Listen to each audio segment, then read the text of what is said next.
En bref, aujourd'hui, on va parler de la guerre. Bon, on va pas refaire le topo, la guerre, c'est moche. Les villes sont détruites, les gens meurent, tout ça, c'est super triste. Aujourd'hui, on va plutôt se concentrer sur les pertes matérielles, parce qu'il n'y a pas à dire quand il s'agit de détruire, l'homme, il sait y faire. Alors bon, quand c'est la gare de Trifouilly-les-Oies qui est détruite, c'est chiant pour les habitants, mais qu'est-ce qui se passe quand on parle de quelque chose de plus gros, de plus beau? En France, l'idée que le pays dispose d'un patrimoine propre qui mérite d'être conservé émerge après la Révolution française. Pendant la première moitié du 19e siècle, on voit apparaître divers éléments visant à protéger le patrimoine français, et en 1840, une liste de 1082 monuments historiques est établie. Cette idée est aussi adoptée dans d'autres pays, si bien qu'après la Seconde Guerre mondiale, lors de la constitution de l'ONU, une organisation est créée afin de protéger et valoriser le patrimoine historique de l'humanité. Malheureusement, c'est pas parce qu'un site est protégé qu'il se met à éviter les bombes, et plusieurs sites historiques ont ainsi été détruits. Aujourd'hui donc, on va parler de 3 sites historiques qui ont été détruits pendant des conflits. Enfin bref.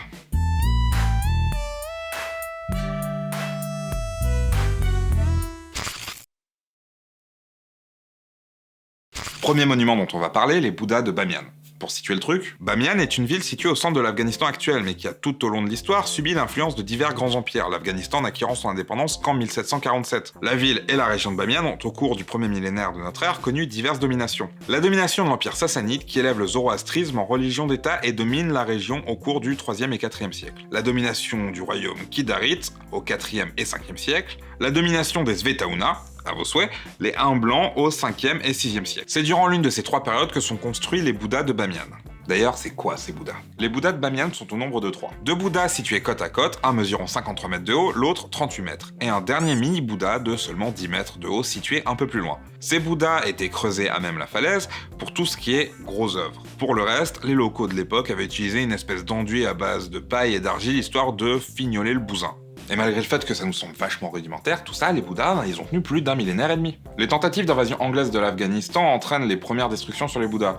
Anglais comme Afghans mitraillent allègrement, formant tout un tas de trous sur les structures. Donc en 1870, les Bouddhas, ils sont en mode gruyère, enfin plutôt gouda. Non, je sais qu'il n'y a pas de trous dans le gouda, c'est pour la blague, parce qu'il y a des trous dans le gruyère, hein, c'est du fromage. Mais là, on parle des Bouddhas, et ça sonne comme gouda. Du coup, en fait, la blague, là-dessus, pour les Bouddhas, c'est que vu qu'il y a des trous dedans, comme le gruyère, mais là, il se passe un nouveau siècle tranquille. Les Bouddhas, ça sonne comme Gouda, ils survivent à l'invasion soviétique. Mais en fait, il y a des trous, et du coup, je dis Gouda, parce qu'en fait, là-dessus, pour les Bouddhas, il se passe un nouveau siècle tranquillou. Ils survivent à l'invasion soviétique de l'Afghanistan au calme, mais c'est finalement le régime des talibans qui leur porte le coup de grâce. Faut dire que pour le gouvernement taliban, tout ce qui est pas musulman mérite d'être détruit. Du coup, des Bouddhas de plusieurs dizaines de mètres de haut, c'est trop pour eux. En plus, les Bouddhas sont des représentations religieuses à figure humaine. Et le Mollah Omar, après avoir bien appris sa leçon auprès des théologiens saoudiens, décide de tout faire péter.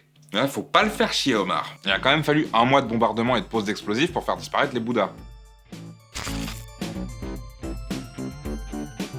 Comme à peu près toutes les villes antiques de la région, la ville de Palmyre a subi de très nombreuses influences au cours des siècles. Les premières traces de l'occupation du site de Palmyre datent de l'âge de bronze. Suite aux conquêtes d'Alexandre le Grand, elle intègre l'Empire macédonien. Puis à la mort d'Alexandre, l'Empire séleucide, constitué par Séleucos Ier, un des diadoques d'Alexandre. Séleucos tire le gros lot et contrôle l'est de l'Empire qu'avait constitué Alexandre, sur une zone qui va de l'Indus jusqu'en Méditerranée. Palmyre se trouve alors dans la zone de Queulé-Syrie. Non. Une zone très disputée entre les Séleucides et les Lagides, la dynastie qui prend place en Égypte. Entre le 1er siècle avant notre ère et le 1er siècle après, l'ensemble de la zone de Queulé-Syrie tombe sous le contrôle de l'Empire romain. C'est de la période de domination romaine que date l'essentiel des monuments visibles dans la cité de Palmyre. On peut par exemple citer le temple de Bel, rien à voir avec Notre-Dame de Paris. Ce temple est l'exemple typique du melting pot que pouvait être Palmyre lors de la période de domination romaine et ensuite. Bel, la divinité tutélaire de la ville auquel le temple est dédié, est un équivalent de la divinité Baal, une divinité très présente dans les diverses cultures sémitiques, mais aussi chez les Cananéens ou encore chez les Phéniciens. La construction du temple de Bel à Palmyre débute en l'an 32 et se poursuit tout au long du 1er et 2e siècle. Si la divinité tutélaire est locale, le style extérieur du temple est lui assimilable au temple grec et romain. En plus de ce site remarquablement cosmopolite, on trouve à Palmyre une trouzaine de ruines plus ou moins ruinées datant pour l'essentiel de la période romaine. Jusque-là, vous allez me dire pourquoi on en fait tout un plat, des babioles romaines, il y en a partout. En vrai, vous avez pas spécialement tort. Des ruines romaines, on en trouve partout, mais des ruines romaines aussi bien conservées et en plus avec les particularités qu'avait celle de Palmyre, c'est tout bonnement unique. Je dis été parce que malheureusement aujourd'hui Palmyre il en reste pas grand chose. Depuis 2014, dans la région c'est un peu le sbeul pour ce qui est du patrimoine historique. En vrai Daesh il rigole pas avec les représentations de divinités, ils détruisent un peu tout ce qui ressemble de près ou de loin à une idole. Après la première bataille de Palmyre en 2015 et la prise de la ville par Daesh, on a vachement flippé pour l'ensemble du matériel historique et archéologique resté sur place. Fort heureusement, les objets les plus importants ont pu être évacués avant l'arrivée des combattants de l'État islamique. Seuls les bâtiments sont restés sur place. En même temps, c'est pas facile à déplacer un temple gréco-romano-phénicien. Toujours est-il que l'État islamique, ne pouvant pas assouvir leurs pulsions iconoclastes, ils ont fait péter les temples et la plupart des vestiges. Par la suite, le site de Palmyre est repris par l'armée syrienne, qui ne peut que constater les dégâts faits au monument, mais aussi au site dans son ensemble, puisque l'État islamique, avant de partir, s'est permis de miner le terrain. De quoi miner le moral des plus déterminés à reconstruire le site. En plus de ça, les combats ne cessent pas pour autant. Palmyre est repris par Daesh une nouvelle fois en 2016 et reprise par l'armée syrienne en 2017. Si dans l'ensemble la zone de combat semble s'éloigner du site de Palmyre, les dégâts qui y ont été faits sont irréversibles. Dernier monument qu'on va aborder, le palais des Tuileries, incendié pendant la Commune de Paris et détruit par la suite. Le palais a été construit à l'initiative de Catherine de Médicis. Cette dernière, veuve d'Henri II, achète un grand terrain en face du palais du Louvre et décide de faire construire le palais des Tuileries à la place d'un ancien hôtel particulier. La reine-mère n'y habita jamais et ce pour une raison très simple. Le palais était situé tout proche de l'église Saint-Germain-l'Auxerrois et l'astrologue de la reine lui avait prédit qu'elle mourrait près de Saint-Germain. Beaucoup de thunes dépensées pour pas grand-chose cette histoire. Le palais reste plus ou moins abandonné jusqu'à ce qu'Henri IV décide de lui donner une deuxième vie. Le roi ordonne qu'il soit relié au palais du Louvre par une galerie le long de la Seine. Après Henri IV, Louis XIV entreprit lui aussi des travaux aux Tuileries afin de relier l'aile nord du Louvre et le palais, rendant l'ensemble parfaitement géométrique comme il était de bon ton à l'époque. Après cette période, l'ensemble Louvre-Tuileries ne bouge pas, à part certains éléments cosmétiques.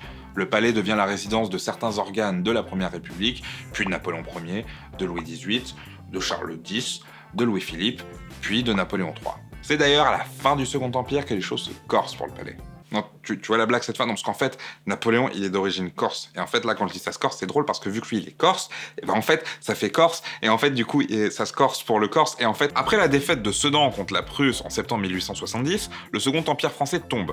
Un gouvernement est formé à Paris et ce gouvernement refuse de cesser les combats avec les Prussiens. Paris est assiégé, mais les Parisiens défendent vaillamment leur ville. Le gouvernement provisoire signe l'armistice avec l'Allemagne en janvier 1871, quelques jours après l'acte d'unification de l'Empire allemand, signé dans la galerie des glaces du château de Versailles. Après ces deux actes, le gouvernement provisoire quitte Paris, considéré comme trop plein de bobo gauchias, et déménage à Versailles. Pour les Parisiens, c'en est trop. Pour eux, faudrait quand même voir à pas pousser mamie dans l'eau qui fait déborder le vase à ortie. Le gouvernement veut retirer la possibilité aux Parisiens de se rebeller. Pour cela, on ordonne la saisie des canons situés à Montmartre et à Belleville. Les Parisiens se rebiffent et décident de former un gouvernement autonome pour la ville de Paris, tout en éliminant quelques membres du gouvernement qui tenaient vraiment à récupérer leurs canons. Le gouvernement veut reprendre Paris et des combats âpres ont lieu en mai 1871. À côté de ça, le palais des Tuileries était jusqu'alors réservé à des teufs communards. Pendant l'une de ces soirées, un chef communard, Jules-Henri Marius Bergeret, déclare « Quand je quitterai les Tuileries seront en cendres ». Et le mec, il a qu'une seule parole. Alors que les communards sont en train de prendre une saucée par les troupes des Versaillais, l'ami Jules-Henri Marius se dit que l'occasion est trop belle pour ne pas détruire un lieu de pouvoir aussi symbolique que les Tuileries. Du coup, avec ses gassures, il embarque sur un chariot un tas de trucs pour tout faire cramer. Full feu aux Tuileries et commande un repas froid aux terrasses du Louvre afin d'admirer son œuvre. Thug life, le gars. Là-dessus, le gouvernement de Versailles reprend le contrôle de Paris, mais pour le palais, ça change pas grand-chose. Des projets de reconstruction sont établis, mais aucun n'aboutit. Finalement, le gouvernement de la Troisième République décide en 1882 de démonter les ruines. Faut dire qu'un vieux tas de murs cramés en face du Louvre, ça faisait quand même vachement baisser le cachet du coin. Avec les trois exemples cités, on a pu voir que malgré toutes les protections qui entourent les monuments historiques, ça n'empêche pas les destructions, et malheureusement, la liste aurait pu être bien plus longue. Le patrimoine historique mondial est notre bien commun et c'est notre devoir à tous de le préserver et d'aider toutes les instances qui participent à sa préservation mais aussi à sa promotion. Enfin bref.